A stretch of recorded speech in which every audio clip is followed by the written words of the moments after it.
大家好，欢迎收看爱上电子。有朋友想了解一下这块保护板的电流检测电路是什么样的。好，下面我们看一下，这个就是一个抗铜丝，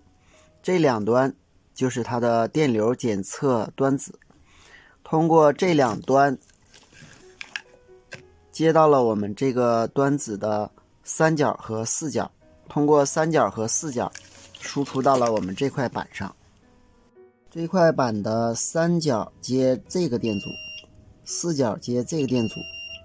输出一个电流取样信号，经这两个560欧的电阻通过这个电容滤波以后，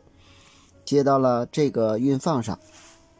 这个运放有6个引脚，看着很简单，实际上这个运放呢是不可多得的一个元件。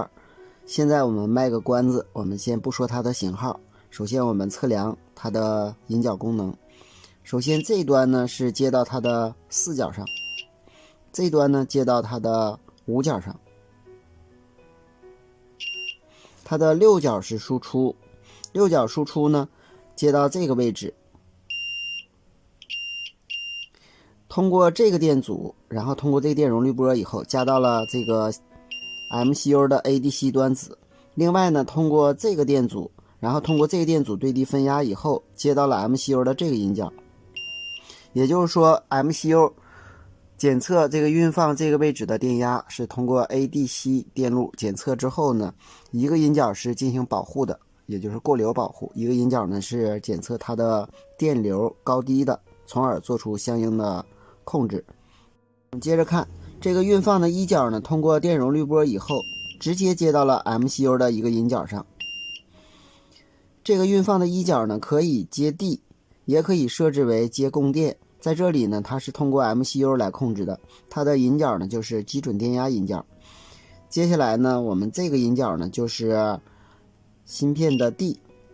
它的二角是芯片 D， 它的三角呢是供电。这个运放的作用呢就是把电流信号放大，但是呢它的主要特点就是比较精准，不容易产生漂移，专门呢用它来放大电流的。这个运放的型号呢就是 INA199，